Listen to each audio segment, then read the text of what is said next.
Hey, brother. Alright, so here's the video that I kept telling you I was going to make for SlashLine. The entering stabs for SlashLine. This is the main thing that we use to open the opponent up.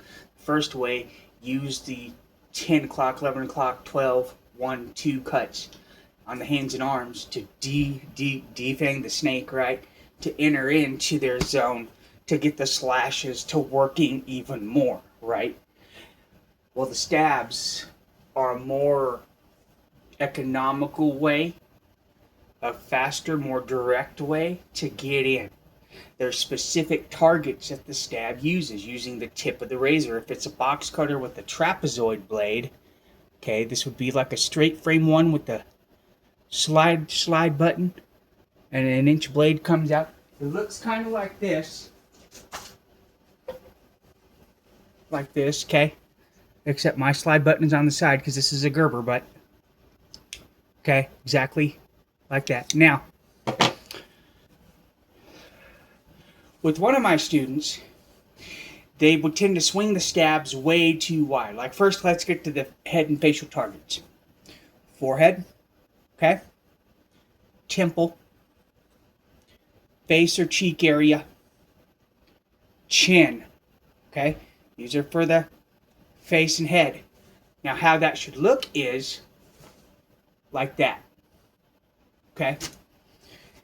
I come straight in, leading with the razor, tip and lead, straight for the forehead.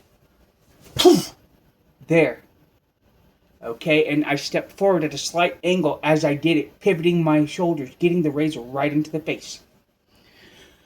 So we use the stabs to open up the targets to get to the cuts. Now, next one's going to be, and the chin, by the way, I forgot. So forehead, temple, cheek, chin, right? So next one's going to be temple. Now, this is going to look like a punch cut. What is a punch cut? I'll get to that later when you start Cardinal.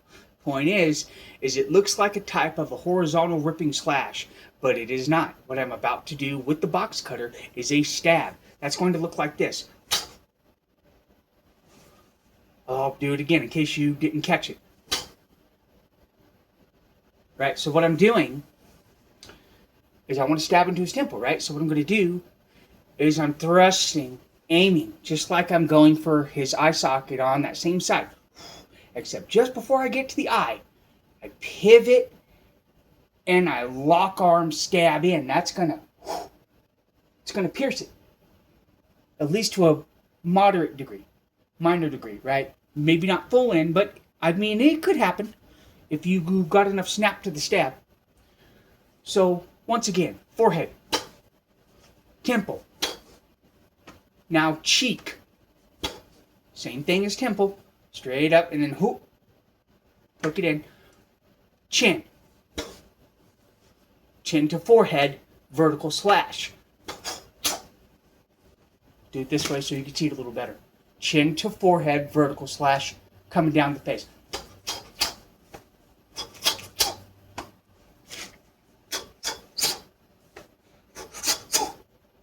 Okay? Next, side of the neck. Should look the same as the temple stab, same as the cheek stab. Okay? Right inside of the neck. You see that scar there? You see that scar? Yeah. Right there. Next, front of the throat.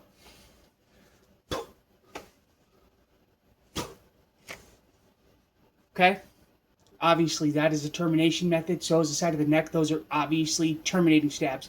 But we never finish with the stab in SlashLine. We only use the stab to open up to finish with the slash. Remember that. 10, 11, 12, 1, 2. Okay? Very important that that stays at the forefront. All the stabs do are to enter and injure, and then you finish with the slash. Okay, but instead of getting on a whole tangent on that, okay, so next targets. Chest. Now I divide the chest into 3 spatial stabs. 1, 2, 3, okay? right at the edge of the pectorals where they meet the shoulder joints. Okay? So, once again,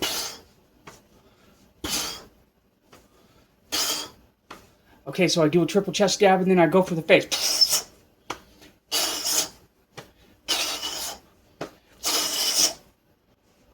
All right. Finally, last two targets. Stomach, or the gut, if you will, which obviously with that, if they're wearing a thin shirt, you can disembowel. Just rip right down with the straight number 1 down to the groin. And then the last target for the stabs, speaking of, would be the groin. So, stomach, groin, or stomach, gut into the groin, which would be, I'll do that again. You still didn't catch it? One more time. Okay. That, my brother, is the SlashLine stabs.